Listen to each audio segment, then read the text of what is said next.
you are not born with a manual to deal with your partner. You are learning them as they proceed. Yeah. How do you express yourself when you have conflict in a way that your partner can understand you and support you together, work through that conflict and come back to a better space? We don't first of all take responsibility for what we feel. Yeah. Because we were taught that it's the other person who has made you feel the way you feel. And that's the first thing. What do we say to those couples who are, maybe in a space where they're ready to express their vulnerability, but they've married someone who does not have the emotional capacity? As you said, we see these things. We see how they are snappy. We see their inability to resolve things in a mature way. In courtship, people push. Push. Let there be conflict while you're dating. No, the person to deal with it, because that's what the real person is. Yeah. The masks is that's what we all marry. We all marry masks. Then we go to the next stage. Wow, we all marry masks. Yes.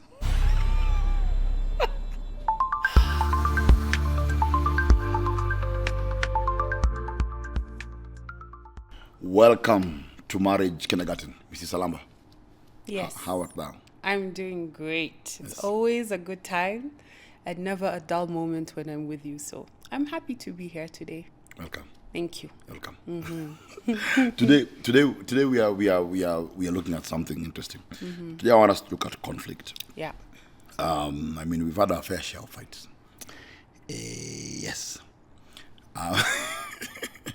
But I was talking to someone once, and I was telling them how the years we've been together, or the years we were married over 10 years, of how we have been able to navigate conflict, because every marriage fights. Yeah. That's given. But also to look at the things that have made that make one, couples fight, and number two, how also couples fight is a lot. Because I think the years we've been together, I tell someone that I don't think we have ever, I don't know that we have never thrown words at each other. We've never hurled insults at each other. It doesn't mean that we've not had tense moments, but we've always been fundamentally respectful to it. Thank God for that also. Yeah. But I was thinking about conflict and, of course, how we look at it, how, of course, men look at it, how women look at it, then, of course, the various things that just bring us to a place of, the thing that makes you question who you married.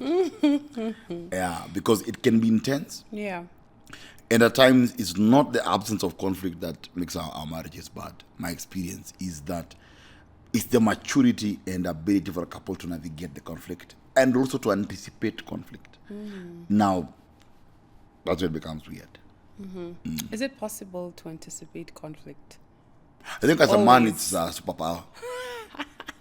That most men don't have. I think it's a superpower. I think that we can, which is a problem, because at times we as men, I can see we are going to fight over something, and I come out of the way. But in my choosing to avoid conflict, and I think it's better we define this also from the very beginning, because where do we draw the line? Because we have to draw the line between conflict and differences of opinion. Because I think there are times that as a man, I know there are moments when I'll kind of pull away. I'll be like, okay, I don't want to, this is going to get dicey. Let me pull off. Yeah. But it left me feeling in some type of way. But because I avoided to confront an issue, then with that in mind, I kind of have a carry forward. I think we've had moments when we've had, maybe you bring up something and I'm like, okay, but the other time you did this as well. So it's where us men come from. Like, we have a lot of carry forward. So more often than not, we don't confront. We don't like to confront. I think as men, we'd rather, which is the easiest way to deal with this. If we'd rather just move on, let's just move on. Yeah. Is it a male versus female way of dealing with conflict? Or are people dealing with conflict based off of their own experiences, how they've grown up, in their families, how they handled conflict between themselves and their siblings? Is it different, male, female, or is it different experiential? Like, I handle conflict the way I do because I don't know any other way to handle conflict. And then, some people just shut down. They build a wall they need time to process before they can, open up and say, okay, I didn't like how you spoke to me yesterday, or I didn't like it that you spent more than we agreed we were supposed to spend this month. Do men and women fundamentally have like different conflict resolution styles? And is it coming from because they're different, male, female, or is it coming from they're just different? They grew up different. They have different survival skills. They don't know how to handle conflict. Like it's when I got married when I realized, okay, maybe I have not been resolving conflict the way I should have, resolved. Maybe I'm not as good a communicator as I thought I was. Marriage kind of slaps you in the face and tells you like, okay, you've been always bringing the issue to the table and wanting to discuss it with the other person. But maybe that other person does not resolve conflict in the same way. So there's a lot of things, when we talk about conflict, a lot of things are coming into my mind. Like, is it just different men, women, or is it just like, this is how I was brought up to handle conflict? I think the answer is in the question in a weird way, because we are having differences because we are different. Yeah. And so we begin from what is the primary difference that we have. Primary difference that we have is, first of all, I'm a man and you're a woman. Yeah. We process things absolutely differently. Absolutely. Yes. Very, very, very different. In fact, a lot. Then there's part two. Part two I look at is now upbringing, the experiences I have. How did I see my parents resolve conflict? How did they deal with it? How was the environment? One thing that marriage does actually is marriage teaches you that you've not grown up. True. Yeah. I think when you're in the world and you're dealing with people in the world, corporate spaces, and you're in the corporate space, and you resolve an issue, come here, sit here, answer this question. There's a way the corporate space has got its own rules of engagement. Which you have to follow. You have to follow. It's an unwritten rule. You just have to. You need your paycheck at the end of the month. Yeah, so. They'll say, I'm not a professional. So I'll say, kindly answer me. But in truth, I'm saying I don't really like you. There's a way with corporate, I don't have to get along with you to get things done. Marriage is weird because marriage kind of punches you that you realize that I thought, as you say, those are primary mistakes that we make. Number one is people in marriage assume that they're good communicators. Yeah. One of the things that I learned very quickly, not very quickly, but I learned in a hard way, which was hard for me to take in our marriage, was to learn that I was not a good communicator.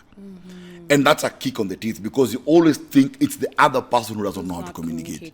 Yeah. So number one, I am a bad communicator because I think that the way I've said something or how I normally say things, you have to get it. But it's in my mind. When I go there, then I go to number two is again marriage, and that marriage made me question my emotional maturity. And emotional maturity meant that do you have the courage? I almost use a different word, but do you have the courage to come sit at the table and be like, okay, let's resolve this matter? Yeah. Are you willing to bring up a matter, and are you willing to face the consequence of bringing the matter? Which is that maybe this person also has a matter with you. Yeah. And so, again, you said marriage teaches us those particular things. Marriage makes you kind of mature quickly and be like, okay, I think we are not the same. Yeah. We are going to deal with many things, and now we have to resolve. Then now, when marriage teaches that, what you go to is most mature question in the room is, how am I like this? Now that's where you go down to experience. And this is where many things come in. There are many theories you can put. You can say firstborns respond this way, middle children respond this way, lastborns respond this way. Yeah. But all in all, it comes down to how was I raised to communicate what I feel? Was I raised to communicate what I feel and not accommodate what my spouse feels? Yeah. Yeah. Or was I raised to accommodate what my spouse feels and not communicate what I feel? But you see, the problem with that is that when you're being raised as a child, you're growing up, it's not an intentional thing that your parents do. It's not like a life skill that's been passed down to me, I'm having an argument with my sibling, or I've disagreed with, my parent. It's not something that they sit me down and say, this is not how to resolve conflict. I mean, maybe some parents are really good and are super intentional and they do that. But I feel like in marriage, you kind of have to relearn consciously, deliberately, intentionally how to communicate, how to express yourself when you're upset, how to even bring a conflict to the table. I feel like a lot of us don't even know how to say, yesterday, the way you spoke to me was not respectful at all.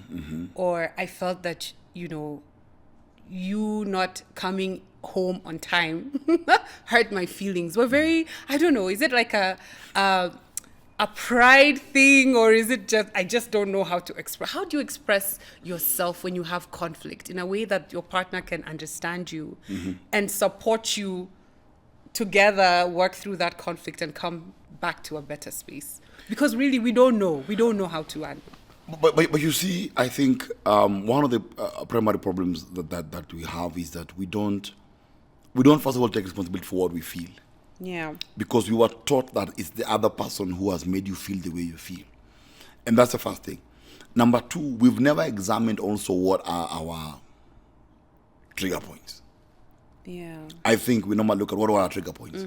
I think once we did the other side, once we did something on attachment styles, and you're talking about our upbringing. I think I said that we were all raised in a different way. You were all raised in a very different way. I mean, I told you, I think the memory I have of my mother is when I'm like 6 or 7. Yeah. I don't have a clear memory of that. I was raised that even though I speak, no one hears. And so if no one hears, then that means what? I silently fight. I silently would rebel, or I have to fight to be heard. Yeah. There's always the catch, there's always the other And these are the side. things we carry with us into unconsciously. And so you find that now you have got your own issues or your own insecurities. I have my own insecurities, and a conflict has come on the table. And if I want to tell you now that based on this is the issue, but my insecurity will make me communicate directly to your insecurity. Okay. And what does that do? Yeah. Quickly you begin to defend yourself instinctively. Because it's a trigger point. It's a trigger point. My trigger yeah. point. And when you defend yourself instinctively, your defense will go for my insecurity. Because we don't know how to communicate from a place of security. True. We communicate from a place of insecurity. So, for example, if you tell me, by the way, I'll give an example. You tell me we don't. Let me take a simple example. You tell me something like I don't listen to you. Yeah. Yeah.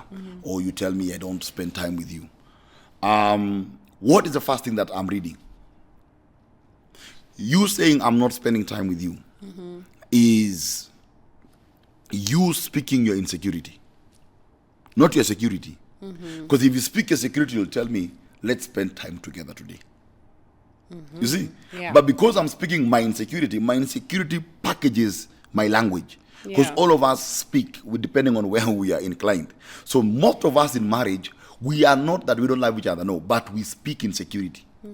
So when you speak insecurity, everything we do in marriage, and most people who have not dealt with this, and we are still growing these are ourselves, is we communicate from insecurity. So when I speak from insecurity, my communication does not build. My communication is selfish. It's designed to make you do something that I want, or to tell you what you have done wrong. It's not cohesive. Right. So in telling you that we don't spend enough time together, you're looking at it as a report card of how you're managing time within the marriage. I'm looking at you're not doing anything right in this marriage. You are an absolute failure. But that's not what I'm expressing. I think there's like a clash between, it's a communication thing as well.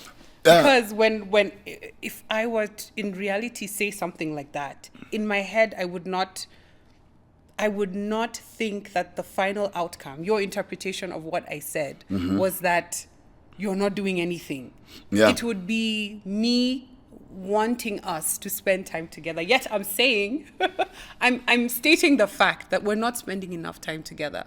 So the remedy would be to spend enough time together, not to make the other spouse feel like they're not doing anything. Now, now look at this now. We come from, I can't give you what I don't have. Yeah. If I'm in a place of insecurity already, my communication is insecure.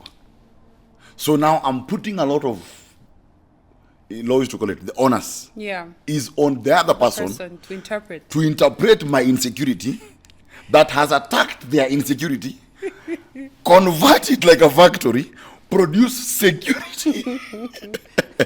And you see, many people don't have that capacity or that range because you need a lot of bandwidth. You need to be very sober on that day to be like, okay, fine. As you find, for example, you can look at our days even in marriage. If I came and maybe I told you something, I know that by the way, we are not doing this or you're not doing this. First response was be what? How many times do couples, and I've seen this from experience, if someone tells their spouse something, if a man maybe tells the wife, or the wife tells the husband, we're not spending time together, what did he say? I'm working hard, I'm out there, I'm trying to build money for the family, blah, blah, blah, blah, blah, blah, blah. Why? You know, if you come to a lady, maybe a man tells the wife, oh, by the way, I think we are not spending time together, or we're not having sex. He'll be like, yeah, you know, I'm working, I'm da-da-da-da-da-da. So why do we go to the defense? Is because I have spoken insecurity to your insecurity. When those two things meet, we have to have conflict. There is no way, because no one wants to listen to the other. Now it's I have to defend myself because I know I'm a good husband. I am a very good husband. What do you mean? And do you think I'm a very good wife? What do you mean? Do you know how many women wake up in the middle of the night to pray for their husbands? Do you know, do you know how many men do what I do for you? You see where I've gone to now? It means then, in your insecurity, or my insecurity, I never spoke to you a language that says, okay, fine, this is what I'm saying. Now, if I'm secure, and you tell me, we're not spending time together, if I'm very secure in myself, my quick response would be, okay, let's spend time now. You see? If I'm secure. Yes. But more often than not, would you marry as a person insecure as you. So the insecurity is like slicing both ways. It's always fighting. It's a battle in the house. What is a conflict in a marriage? Conflict in a marriage is whose insecurity is loudest in the room. That's my experience, what I've seen. Is that whose insecurity is loudest in the room, whose insecurity will win the day. That's why we never solve anything. Because I'm not trying to build. I'm throwing my insecurity to you, and I'm giving you the responsibility to fix it. But if I'm secure, I'd be like, okay, fine. You've said we are not doing this together. Okay, fine. Then let's do it. Oh, I'm thinking, but I've gotten 2 tickets to the movie. Let's go to the movie. I mean, which day is good? Let's go to the movie after I've got 2 tickets. That's a very different. It's a secure person who's self-confident enough to like, no, I can take the lead. I can actually take the lead.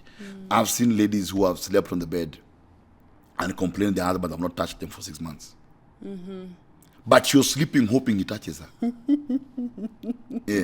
6 months I'm good and a lot of he's waiting for the getter. But I'm thinking, why can't you just tell him by the way, or prepare the room, or do something, go out of your way? No. No, why? It's insecurity. I fear that he's not touching me because he's rejecting me. So now who is he touching? He's not touching me, you see? It becomes a totally different monster. It becomes, But it's interesting that you would pin all of that to insecurity, because oftentimes you just think, okay, there's a conflict in the relationship, but we wouldn't look at our partner's insecurity as the first place where we need to minister to, or we need to cater to, or we need to help them build.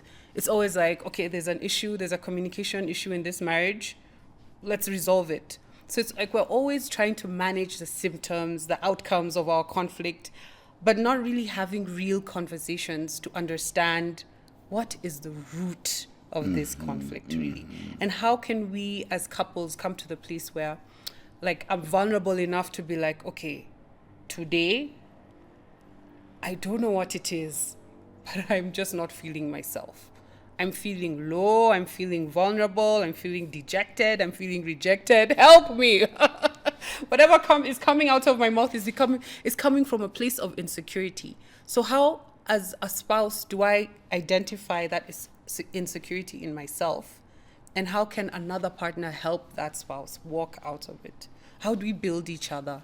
Because sometimes we're not even able to see it ourselves. Yeah, I think you've said it very beautifully. I think, and I remember, I'll just give the example of the time that you were robbed and you sat me down and told me, leave alone that one. I have another example. There are many. Insecurities. Yeah. Jesus has healed. Amen. Jesus heals and sets you free. Amen. You remember the time when my mom, we just got married and we were, I almost said we were fairly broke, but we were broke. We're not fairly broke, we were broke.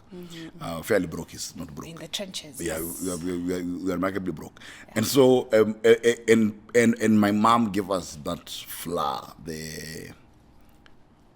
remember that very nice flour. Yeah, really the original. Grade 1, yes. Grade 1. My mom gave us that. And you looked at it like, okay, me, I don't know this ugali. Me, I know the other white one. And so, filtered ugali. This one is grade 1, grade 1. I think so. It's a grade 1, yes. And so you're like, you can't eat all this ugali, we have to give it out and you have to give some people. And I went off. Yeah. And I didn't go off because you had no point. We were two of us. That ugali, that unga was a lot. You could have gotten point at some point. It was a lot. But I went off and I began saying, why? It's because I was at a place of high insecurity at that time. I was at a place I was thinking about something. I don't have money. My parents are not that rich. My mom has given me what she can afford. And here you are, you want to give what my mother has given her. So I didn't feel as though you are not. That's the thing, is that when insecurities arise, I felt as though you're looking down on. You're looking down on where I've come from. You're looking down on what you're looking down on the fact that I don't have the money to do some things. So I'm going down a road. I'm already killing myself that I'm financially struggling. But I'm looking as well that, also now my mom has given us this. I mean, she's not, and now, again, you begin. That's why people fight about in-laws also. Yeah. I begin to compare. I begin to think, okay, if your mom had brought things, do you give her now? Should not have given them. And I see my mind is running to the whole village. Then the next day, it was 2 days later, I think, we came home and we sat and we had dinner. You made dinner and we sat and we had dinner. And you told me that, and you disarmed me. You had a good meal. We laughed, told me nice things, disarmed me very well. You can pack mafuta hapo. Then never you said, no, the way you communicated, I understand what you said. That's what you said. I understand what you said. Yeah. And I understood what you said. But I didn't feel love coming from you. I understood what you said, but I didn't feel like there was love in your communication. Yeah, and I understood you, but I just, there's a way you put it. But you already disarmed me with food. Yeah. Yeah. The way to a man's heart has always remained there. Has always remained at the stomach. Always remained at the stomach. The way to a man's heart. Unless he thinks that you want to poison him. Yeah. And so, and so I remember that conversation. Now, what happened is this, is that as much as I gave you a lot of work to do, you never knew what was the source of my insecurity. You see, you never knew what the source of my insecurity was. Neither did I ask you what you were going through at the time. Neither did you express, really, and be honest and say, this is what I'm feeling. I went and shot everything else that could be shot. Because more often than not, you're asking, how do I support it? Because it's difficult for a partner to stand and say, as you said, I feel vulnerable. I feel weak today. I feel down today. It's very hard for people to say that. People don't tell their spouses, I actually feel very vulnerable today. I need a hug. They don't say. People don't say, right now, basically, I just need you to encourage me. There are moments that will be it. No, we'll go to... He's entered the room. He hasn't looked at me. He hasn't asked me how my day was. He doesn't care. And that's where we go. So the statement you will speak is based on the conclusion that maybe I have made in the moment or you've made in the moment. It's not tied to, by the way, let's be honest here. This is what I feel right now. I'm struggling. I'm trying to stay afloat right now. I'm trying to stay afloat. This thing has hit me. It's a kick in the stomach. I'm trying to navigate my way. And quickly we begin to think, okay, what do I need or something? But we don't have that much. Quickly I want to go to...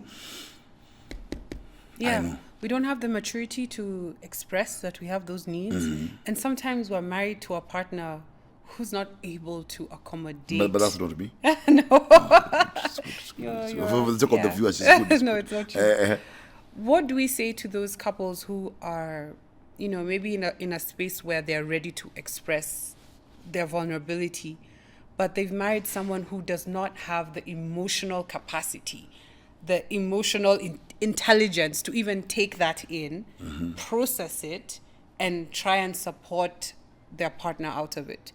It could be because they've grown up and they're just not used to expressing their emotions.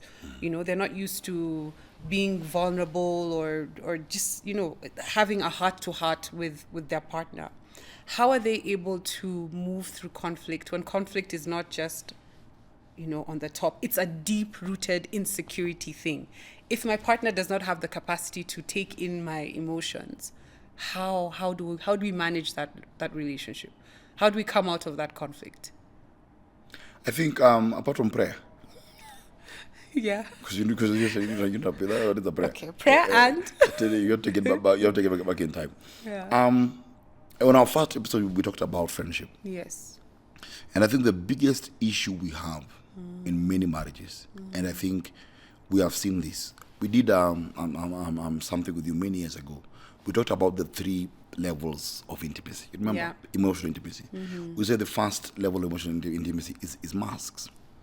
And we said in masks is where everyone gets married. 98% of couples get married. You don't at see masks. the real person. It's like all screensavers, the best of the best. The best of the. They laugh at your jokes, Yeah. they smile, they remove the umbrella, everything is programmed. But it has got a limit.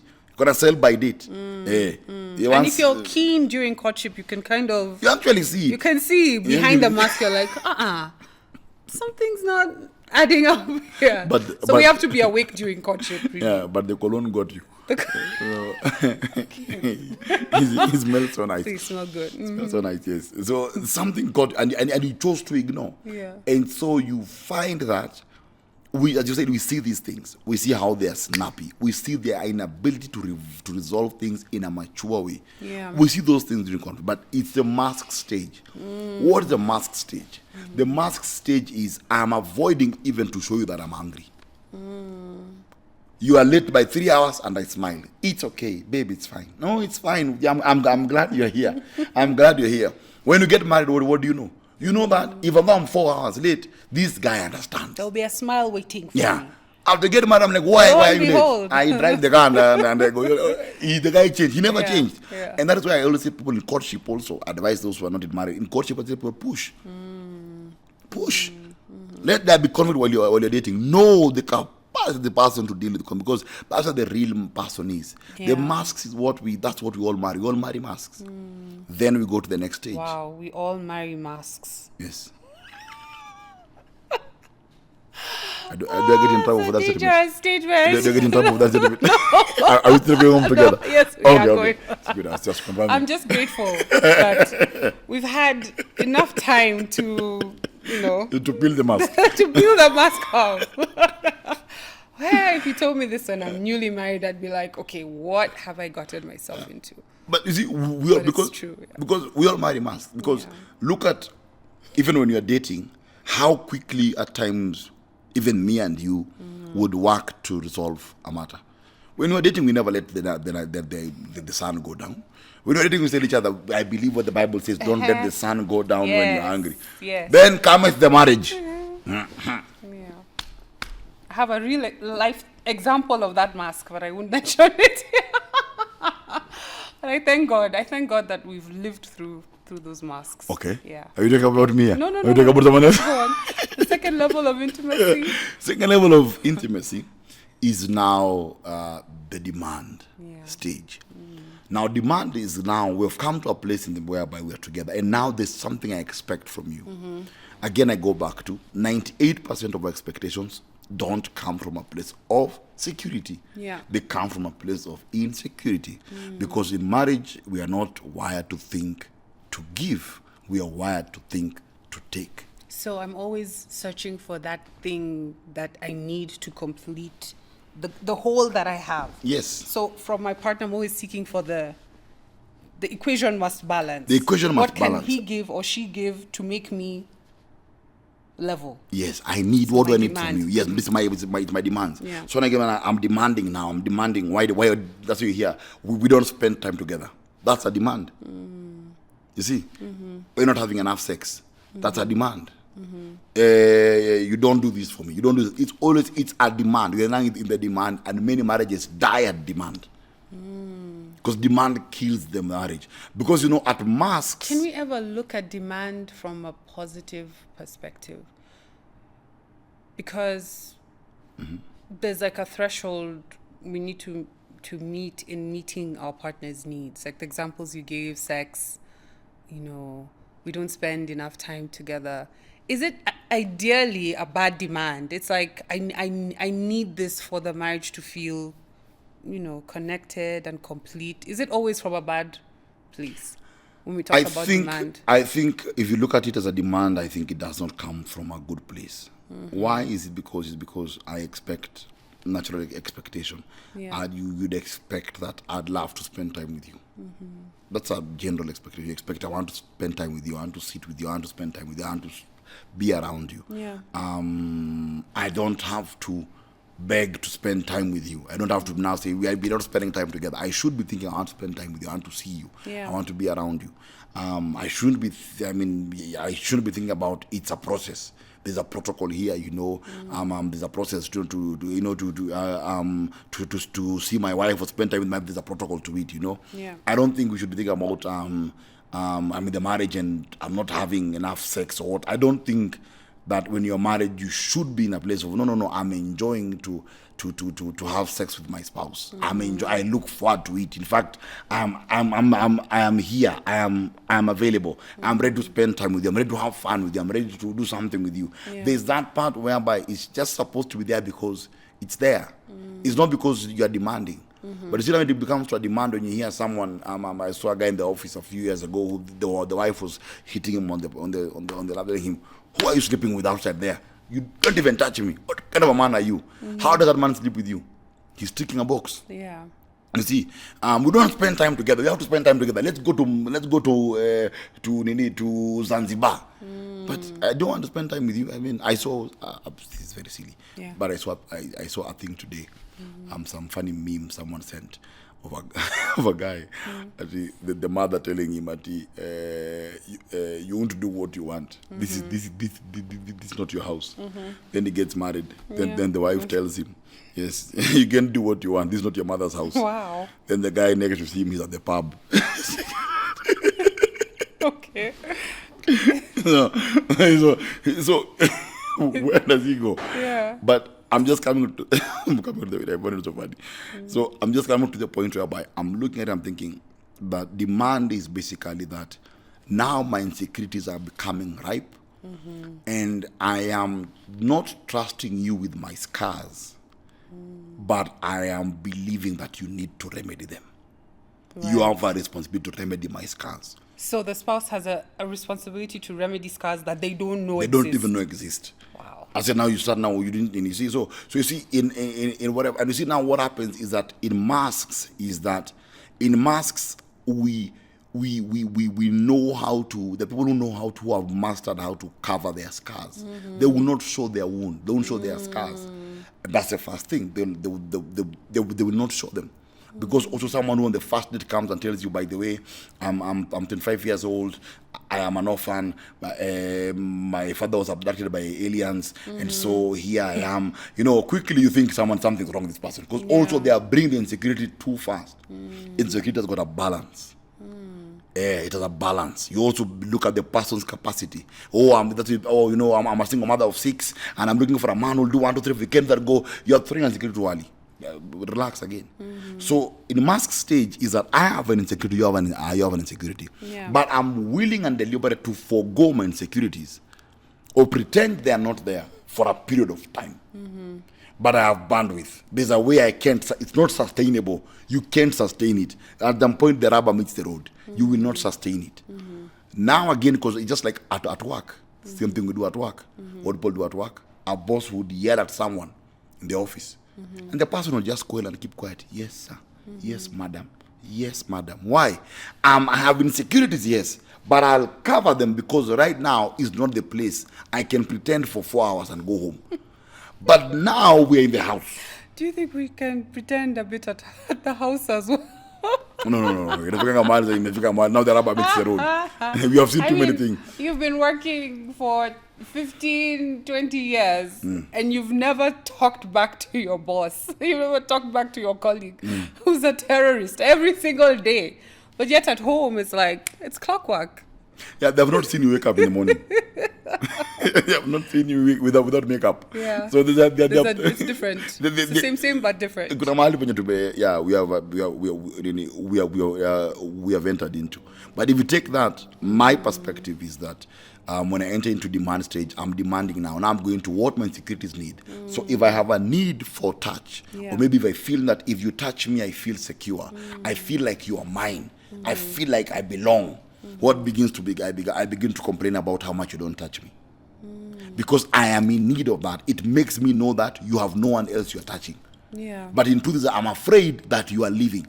If I'm not spending time with you, I'm outside, you begin to think, who is he spending time with? That's demand. Is it possible for a couple never to get to demand phase? And that masks. Yeah, because I'm just not able to express what I need. I'm not able to demand because I was never taught to express, okay, I need this.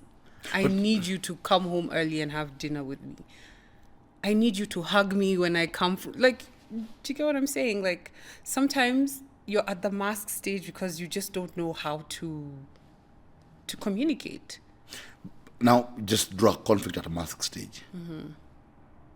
Yeah. Whereby there's an issue in the marriage and we're both not able to express. Yeah. So who's resolving the issue? No one's resolving the issue. Yeah, because the mask is there. And we're not putting it down. Yeah. But you hear someone, no, I don't need you. Yeah. When you hear someone who's married and saying I don't need you, they are very silly because that's a mask. You are there in that house. You have children there. You've put your life there. So it's a bit silly. But you see what happens when we say I don't need you. I'll give a simple example. We have gone through this. Yeah. Silent treatment. Hello. Now I'm reading the audience, the online audience. Jesus delivered us. So, yeah. Jesus delivered us. Thank you, Jesus. Oh, glory to God, glory to God. But if you look at those faces, what is the thing that makes? And I know nowadays I hear men give their wife silent treatment. But what is it that makes a woman think I'm going to shut you out for 3 weeks? But is it really silent treatment or is it taking time out to process what has happened? 3 months, 3 weeks. Because, yeah, I mean, some people need a year. There's a word for that. Okay, in a marriage. It's called Probably separation. in a marriage, you would not need a year. But sometimes, like, you know, when something wrong happens, it was not intentional for it to happen, but you just don't know how to handle it. And at that particular point, your emotions are like off the roof. There's words that you just want to say. Forgive me. No, not forgive me. Very foul words that you just, you know, like you just feel on the edge. You're about to jump off the cliff. And you need time to just separate yourself from that situation and the person who's caused it. And just, you know, process it in your head, piece it together, and then come back to a place where, you know, you're more stable, you're more calm, you're able now to talk about it.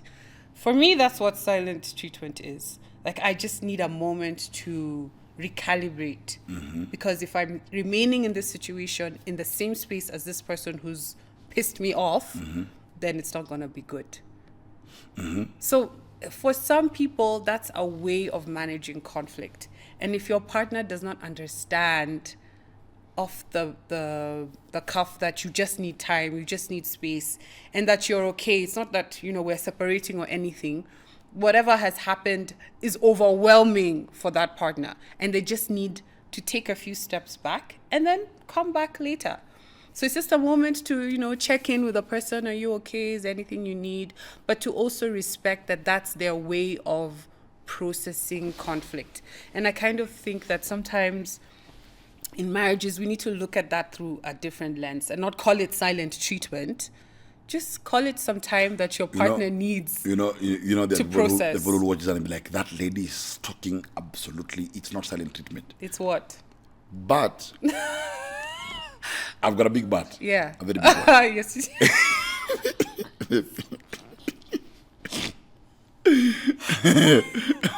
Are you okay? I don't think you're okay. Okay. Yes, this is a very big one. Yes. Now, I don't think you're okay. So, if you look at it, there's that. Now, what does insecurity do? Yeah. Insecurity brings selfishness by nature. What is insecurity? Is that whenever a conflict is in marriage, there are two people involved. Always, there are two people involved. Yeah. Now, where does in conflict does it come to a place whereby I'm thinking this that where does conflict come to a place whereby while we are in this state, I have the conscious mind to think, okay, but we are two people here. It's not only my emotions that are in a problem here. My partner also is in this as well. And there's a possibility that in this window, as this person is approaching it in a particular manner, as much as they're approaching this particular manner, I should be aware that also, am I in this process triggering what are triggering them? That by the time maybe I'm coming out from processing and they didn't know the person was processing. You get?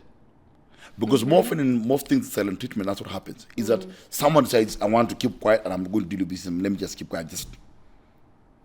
Then they wake up after 5 days.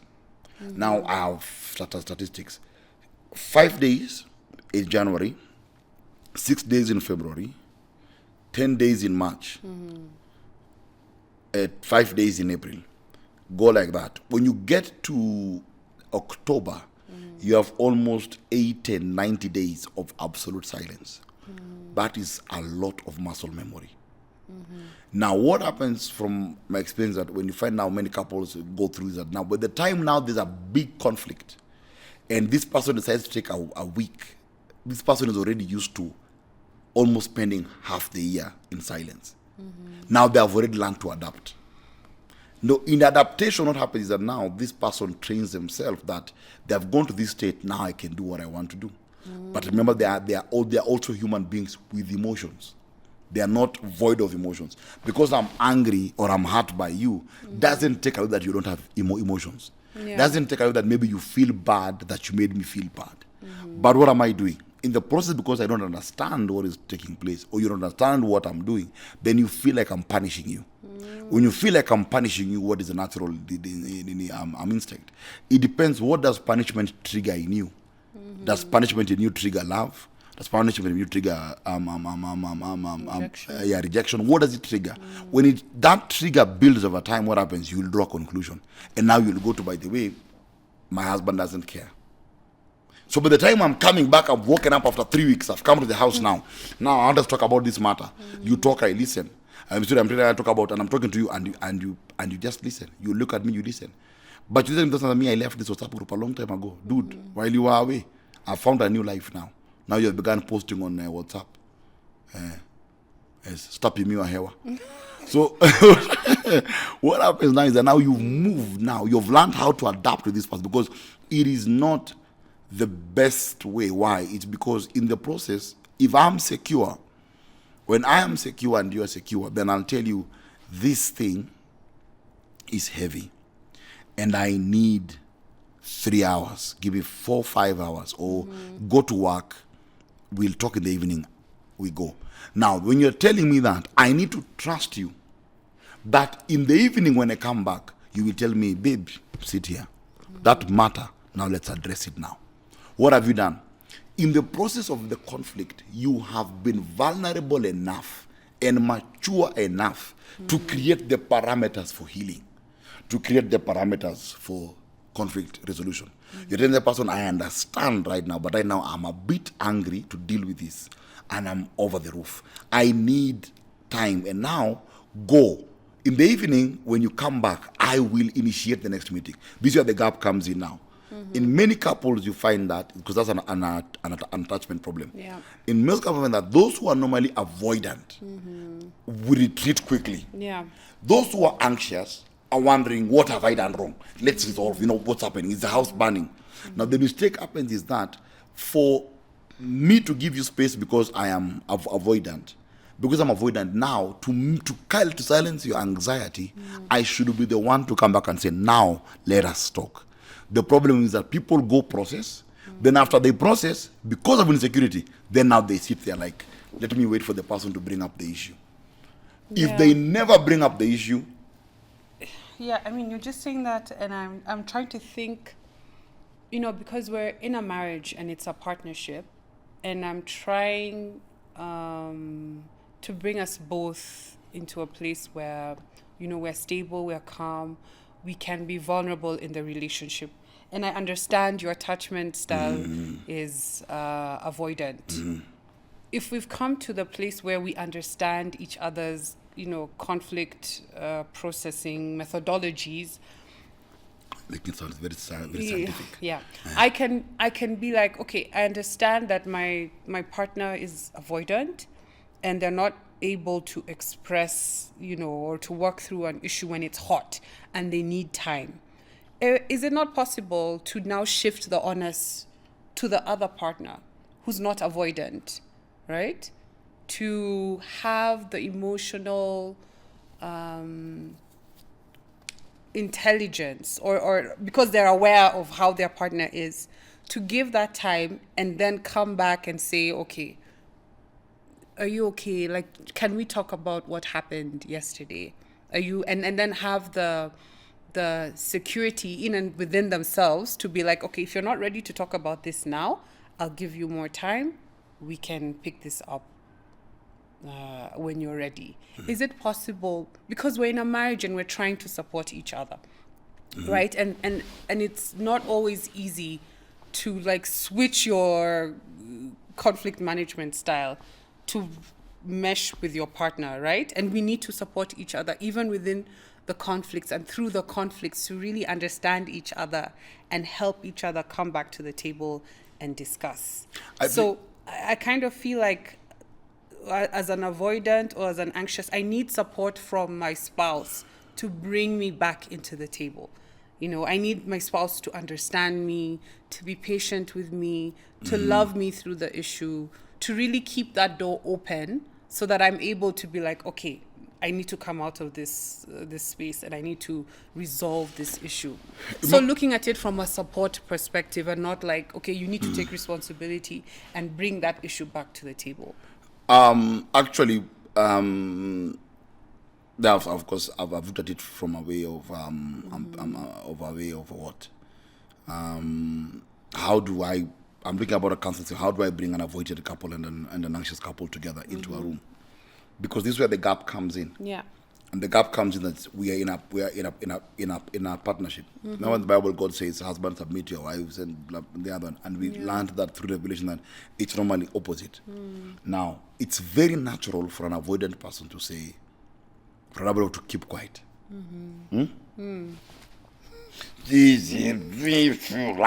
Lights out, turn off engines. Stonewall. And let the anxious one. Yeah. And we know that from experience is that the more the anxious one is talking, the more the avoidant one is getting angry. Now, for those who don't know what an avoidant one is, the avoidant is the one who normally retreats when there's conflict and they want to keep quiet. And the anxious one is the one who wants to resolve now, wants to talk and deal with it now. Now, both of them, remember, their styles of relationship, my style is born from what? Is based from how we were raised. It's based on our primary attachment to our primary caregivers. That's how it starts from. So basically, the avoidant person comes from a place of naturally how they approach things is what? Is that and normally 90% of avoidant people come from a place of they were lectured a lot when they were small. People made a lot of noise when they were small. They don't want it.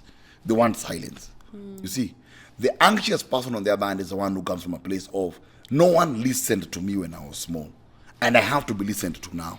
So now I'm a grown up, I have to be listened to now. So in a marriage, it's likely 98% of marriages are anchored opposite that way. That's where in a marriage you find people are different. But both of them have got different, unique scars. You would find that, for example, you'd find that the scars are kind of similar. You'd find that they had a father who behaved in a particular way, or a mother who behaved in a particular way. There's a level of similarity. A mother who never noticed. There's always a similarity. There's a place where they both bleed. Now, when they come together into the marriage, the avoidant person is likely to do what in terms of conflict? The avoidant person is like, I want just to keep quiet. I'm angry. I'll keep quiet. I'll come back after 3 weeks when all these things are ready. But you see, to the avoidant person, life slows down now. They want to process slowly. To the anxious person, the clock is moving faster. They're overthinking. Yeah.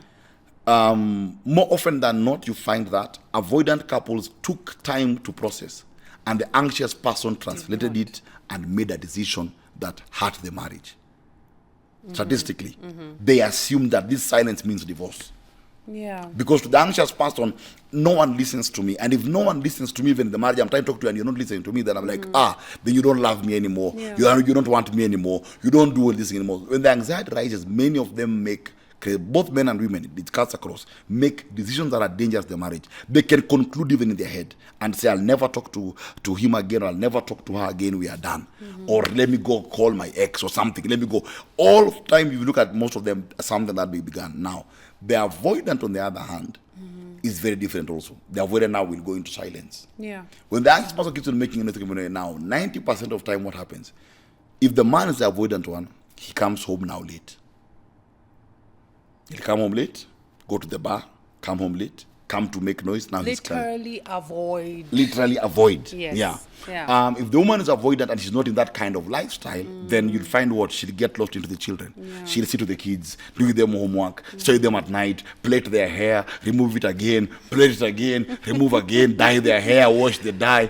Ili anxious, the clock runs out. Yeah. So when they are meeting together now, here's the problem. Both of them are coming from a place of insecurity. The question you've asked is actually a question of a process that is not done in terms of security. It's a process that, if at all someone is avoidant and the person is anxious, if both of them have not grown to a place of emotional maturity. Now, emotional maturity is this. There are two responsibilities I have to take. Responsibility one is this, is that if I am avoidant and you're anxious, or vice versa, responsibility 1A is I have a responsibility to create my parameters for healing. Yeah. Responsibility 1, which is I'm avoidant. I come and tell you, my anxious spouse, relax. Just relax. I don't hate you. I don't dislike you. I don't want to divorce you. I'm not leaving you. Just this matter is heavy. I need time to process. But I'm telling you this. After I process, okay. Now, what is the anxious avoidant person doing? They are coming out of their comfort zone, because naturally their comfort zone would be what? To stonewall. To stonewall. Withdraw, yeah. They have already crossed the line to come. Yeah. Now they are putting the avoidant person in the place where it's not comfortable for them, which for them to say, okay, I understand. Already, as it is at that point, the avoidant person and the anxious person have both crossed the line, a good line, to create an avenue. To meet each other. Yes. There. So I have taken now your place, you've taken my place. I have seen you, you've seen me. But what have you done? What have I done is I have enabled you, I've empowered you. Listen, I'm not divorcing you. No, it's just something I just need to process it slowly. I need to understand something. Then indefinitely, when I'm done with the quiet, because also I know that we're in a marriage, I don't want us to stay in this state for 10 days. Yeah. I want us to resolve quickly. Now, this other person thinks, okay, by the way, I got a point. Watch and impay time. Now, remember the anxious person, silence is rejection. To the avoidant person, talking is rejection. Yeah. Because you're not understanding me. You don't see me. It's both. So there's two levels of conflict. Yes. Yeah. The issue that's the conflict, and then also how to resolve the conflict. How resolving it Because is. one partner is like, give me the time I need. Yes. And the other one is pushing up, let's talk about this, let's resolve this now. now. Yeah. Wow. Because, so you see, so now, to control it now is listen, relax. Yeah. I'm angry, yes. And I'm angry at the issue. I'm not angry at you, it's the issue. I just need to process, understand myself. Give me a couple of hours. I will That's it. This person who's anxious has to hold themselves because their nature is, why can't we talk now? We shall revolve. Okay, Sama. We shall resolve. Okay. I respect your space. There you go. Yeah. But remember, in their going, they are trusting that you are not rejecting them. So it takes a lot for that person to come back. They are already afraid. They don't know if you'll come back. They have not been trained you'll come back. So the avoidant must also build that trust. Yes, by saying, this is the time I'm coming to discuss, and actually come at that particular point and discuss. So you're helping your partner then come out of that anxious. They're becoming calm, and you're letting the avoidant person also feel like I'm not being crowded. So both of them heal at the same time. Yeah, they're both doing at the same time. But now the problem is that both of them now, because when those things enter, our insecurities pick up. If I'm the anxious one, the more silent you are, the more anxious I get. I want to know, okay, what's the state of things? Are we divorcing? Are we living? Are we ending the marriage? What is the state of things? To go happy, where are we on this one? I want to know what the matter is. I want to know what the matter is. And I just need time to process. And I want to know what the matter is, but I'm not getting that many of, relax, Tulia. So those are like very critical building blocks. Like I'm just seeing understanding coming from that. I'm seeing communication coming from that. I'm seeing leveraging your friendship, trying to support the other person to understand what you're going through at that particular point, and even to heal from how they've dealt with conflict. Like I love all those different things coming up when you explain that. So what's the third level of intimacy? Because we discussed the two, masks, demands, and then the third level, nakedness. It's not silence. Or vulnerability. Yeah. Silence is for physical intimacy. Yes. Yeah. It's now naked. Nakedness is where I say this as a man, I can wake up in the morning, look at you and tell you, I'm afraid. Yeah. I feel afraid of the day. I feel overwhelmed. I feel maybe as a father I'm not doing well. I feel as a pastor I'm not doing well. I'm afraid that whatever, the business is falling, or I'm afraid that this, I can say, okay, that's vulnerability. Vulnerability, someone can say, by the way, listen, vulnerability means that I can be able to say things that I feel are not right in the marriage. And when I say them, I'm not telling them to attack you. Yeah, and I can trust that if I tell you, you will be able to listen, accommodate, and see, okay, what can we do? What do you need from me? It's the same way, that's where now many couples don't get there. They stay at demand. Because you see, at nakedness, you will not come and say, or I will not come and say something that sounds accusatory. You see? Yeah, I can come and tell you, by the way, now at vulnerability, I also know you're not my enemy. So I can do that thing I like talking about, +2 - 1, where I can come and be like, you know what, for example, I can tell you know what, babe, I know you, I know work is a lot, I know this, but I am now in this particular stage in my life. I feel different than I used to feel. Yes, you can come and tell me, by the way, you know what, this is how I feel right now. I don't feel as the way I used to feel before about a particular. There are many things that we can talk about from, and that is a time where you can talk about everything from sex to finances to career to body weight. Yes. Where someone can say now, honestly, kuna vile surface area imeongezeka hapa at the center of gravity, and therefore I don't, and so I don't feel as though you find me sexually attractive, or I'm questioning if I'm attractive to you, and you don't go, I find you attractive, you're the most attractive person. That's not the answer that the person is looking for. Vulnerability means that I'm able to hear, accommodate what you're doing, and look, which is the best way I can remedy this. If I say I feel like I'm in a place right now, I just want to talk. I just want to talk. Vulnerability, you can guide the person and be like, I want you to talk, and I just want you to listen. Yeah, and where you can cry, just cry, but say nothing. So is reaching that level of intimacy, nakedness, a result of years in relationship, in marriage? How do you get there? Is it just a time thing, or is it just things you do within the relationship that help you as a couple get to that point? How do you get, what practical steps can we take to get there and stay there? as you first things first, is did we get to the marriage? What kind of marriage did I want from the beginning? Yeah. Which one did you want from the beginning? That's the things couple must decide. Number two, what do you want? Do you want, what environment do you want? I say, I married my friend. Yeah. I want to have fun with you.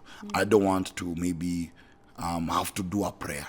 You know, I have to call St. Michael the Archangel to pray for me before I talk to you. Yeah. Yeah. You see, like there has to be I have to feel that there's a level of, and nakedness is that way. Nakedness is that in a marriage that I'm a place whereby I can be who I am with you, and I don't feel like you want to change me. Yeah, I can be honest and say I'm feeling like this. You know, I'm thinking this. I think this. And the first thing that many couples have is we judge each other when we say those things. So many people don't even say what they feel. Someone can tell the husband, I think you need to work on your listening. You see, or, I talk, but you don't listen to what I say. I feel you don't take it seriously. You forget things when I tell you. You don't listen. And I'd love, for you to listen to me more. And the person doesn't take it as, you mean I'm a bad listener? Yeah. God gave me ears as big as an elephant. What do you mean? Okay, that's a crazy looking man. But you go back to the basic, which is, okay, I don't listen to you. What can I do? Yeah, like last time when I talk to you something serious, you're on your phone, or you're watching TV, you're watching football, you don't hear what I say. So, okay, I'll tell you, okay, next time, if something tells me serious and you feel I'm not getting it, tell me to put down the phone, and I'll put it down the phone. See, a mature marriage has room for, turn off the TV, I'd like to talk to you. Immature marriage has, can this person turn off the TV, I talk to them. You see? So, they're like, okay, turn off the TV, or do this. A mature marriage has got, this is a serious thing, I need to turn off the TV. I need to read the room also. I need to read I need to read my spouse. So when you're looking at nakedness, is my intentional, me being intentional to enter into the darkest parts about you, to help me know how I can be a better husband to you. And you entering into the darkest parts of my life to know how you can be the best wife for me. The secret to keeping a marriage, I believe, is when you find someone who can enter into the darkest parts of your life and they know how to be there for you in those dark corridors. Because all of us have dark corridors. Yeah. We all have dark corridors. And you want a spouse who knows. So if I know that the only person who understands me in the dark corridors is you, who gets me in the dark corridors, who can look at me in the morning and think, this guy, this frame of mind is in right now, and just come and give me a hug. And a lady told me one time in the office, by the way, I was talking to the husband, and I just told the husband, why didn't you give her a hug? Yeah. And the guy said, I never knew. And then he said, I just needed a hug. Yeah. I just needed a hug. So to know that when I go to my psycho spaces, that you know my terrors, I know your terrors. And because I know them, I've taken time to study you and to know them and to know how can I be the best husband for you. And at the same time when I'm doing that, I don't have to be thinking you're not being the best wife for me because you're already thinking the same thing. You see? So now when you do that, we come to nakedness very, very quickly. Yeah. Remember what you were taught when you were preparing for marriage? Remember what you used to be taught? What were you taught? That can your partner complain? You remember? Yeah, can your partner complain? So vulnerability is born when your partner can complain and you realize they're complaining about an issue. They are not saying that you are the worst person God made on earth. It's the core. I think reaching that level of vulnerability has a lot of inner work as an individual to face the insecurities that I have and really try and work through them as an individual. And where I'm struggling in one area or the other is, having the courage to sit my partner down and tell them, this is what I've struggled with for years, and it's affecting me in our marriage in this way, and I need you to understand me. I need you to help me come out of it. So I kind of see, getting to that level of vulnerabilities, you have to face, I literally have to face my own demons, my own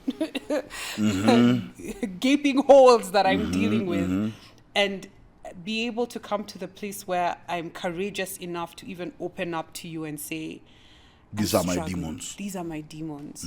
Yeah, this is what is preventing me from just being open and telling you the truth about, how much I spent last month. So It's not an easy. I just thought telling someone, "Can you trust me with your demons?" Can you trust me with your demons? Yeah, it's not easy also to trust someone with your demons, and also you have to have the capacity, to take in the issues and the scars of your partner. Sometimes we're open, we want to know, like, really, let me know, let me in, but can you take capacity, it? yeah. Can you take it? Because when you're in a marriage, you're two people who've had real experiences in life. You've had raw experiences in life.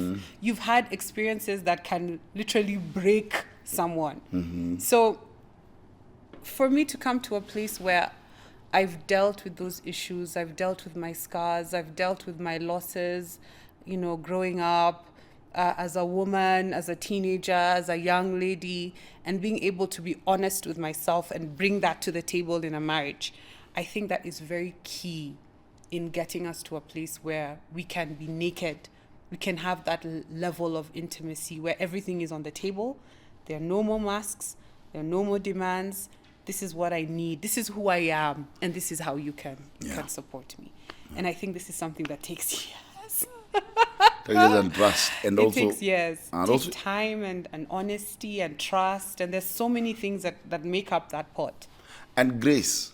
Yeah. Grace is that you are not born with a manual to deal with your partner. You are learning them as they proceed. Yeah. And I think also both parties have got the role. Number one is I need to teach you about me, but I also need you to be willing to learn about me. Yeah. That's where we miss it as well. I think we miss that a lot. Yeah, We yeah. miss it a lot because it's one of those things that it's like it's an unsaid thing. It's like you're just supposed to know your spouse. How do you know your You spouse? don't know them. You literally have to start, studying and, when I do this, this is what happens. When they wake up like this, it means this. When they say this, like, there's so much to learn. When they yawn with the side, they're angry. When they yawn looking up, they're happy. This is the hungry yawn. Like, there's so much to learn about your spouse. Yeah. I don't know how people get into a marriage and, have like a side piece. You cannot learn one person and then divert that and start learning someone else. Like, there's so much work between us that I don't understand how you can take on something else. But you see, taking something else because that one has no responsibility for learning. That's a Yeah. Pandora's box you're opening. But it has no room for learning. It's the learning that's the problem. And the problem is that because I think there's someone who watched many years ago, I don't know it was by who, which was Teach Me How to Love Him. You remember? Teach Me How to Love You. Yeah, I remember. Yeah, it was a very powerful sermon. But if you remember, it's that, as you said, we don't take time. I don't take time to be like, that's the gender couple is that, okay, this is how I look at things. This is how I do. Now, over time, when you learn that over a period of time, and every day you're willing to learn, and that's the thing we don't know. We don't know, how can I learn my partner? Yeah. If I learn my partner, then I can be that technically immovable object in this person's life. Because no matter where they go, they'll just come back. Yeah. I had a guy who had an affair, and they said I spent 3 or 4 months with that chick, and I was driving down the road, and she began saying some things while I was driving, and I almost threw out of the car. Then the guy said, I remembered my wife knows how I drive and does not say some things when I'm driving. Said that's what took him back home. So, sorry for another day. Yeah. But you're saying, is, again, we don't know ourselves, and that's the vulnerability now is I can tell you, by the way, this is what I like. This is what I like. There's a lady who told me that she was telling the husband, this is what I like. The husband told her, tell me about one. This is what I like. And the guy said, that's your duty. It was the same thing for him. He's like, but let me tell you what I. So it's, am I willing to learn you? And you tell me this is how I operate. Am I willing to learn you? And again, are you able to tell me about you that I may learn you? Then also, do we have room whereby within our learnings, now this way it becomes dicey, within our learnings of each other, but there is a room where I can tell you, I don't want to change you, but I have seen this thing in your character, and I think this is something you should work on. I'm not trying to change you. I'm not trying to improve you. I'm calling you higher. Because very dicey. Yeah, it's a very dicey place to enter because you're changed. I've been this way my entire life. And there's a way we deal with things that we think are right, but that's the maturity of marriage. I don't say like, okay, no. I actually think, as your friend, I'm telling you right now that as your friend, I think that you have an issue with tall people. You know, why are you bullied by tall people when you're in school? And you're like, oh, by the way, there's a way you talk to a particular group of people. It's not nice. So to balance that, but again, when you're vulnerable, I'll be like, okay, tell me about it. You think that I'm proud? Tell me about it. Why? Because I know I can be naked with you and I'm safe with you with my demons. Yes. And there's some of my demons which you will be the one to exercise. And I'll be the one to exercise. And I need to trust you enough to tell you my demons, but also to trust you enough to tell me this one is a demon you can kill. Yes, you don't have to talk to everyone. You don't have to respond to everyone. You don't have to do this. You don't have to talk to so and so like that. So I think there's a balance, but that's where the conflict is. You want to talk about many things. Yeah, we've covered quite a lot, and we haven't. We didn't talk about the key areas of conflict. We didn't get want to to bring our own demons. Maybe we can do that next time. Bring our own demons out. My biggest take home today is that coming to a space of vulnerability takes a lot of self-work. And maybe when we come into marriage, we kind of forget that I need to work on myself. I haven't made it because I have a ring on my finger. There's a new chapter that you've stepped into. It's new. You learn so much about yourself. You learn so much about your partner. And I feel like you're always in a constant space where you need to have the capacity to be gentle with yourself as you're learning how to do marriage, and also be gentle with your partner as they're also learning how to do marriage. And so my biggest take home is to just keep working on myself and keep making an accommodating space for my partner so that they feel loved and secure, so that they feel like they can come to me with their heart, you know, and then just continue building the marriage from there. So that's my biggest take home for today. Mine is, we marry insecure. And I think it's good to be conscious that in a conflict, there are two emotions involved in the room, I think. When we look at them, we look at our insecurities, then it's easy for us to communicate our insecurities, understand our insecurities, communicate our insecurities, because we want to build, we want to destroy. I think we've talked a lot today. We should go and eat. Yeah, we should. We should go and eat. Yes. So that was Marriage Kindergarten today. I believe that you have been blessed. Thank you for joining us. Remember to like, subscribe, and see you next time.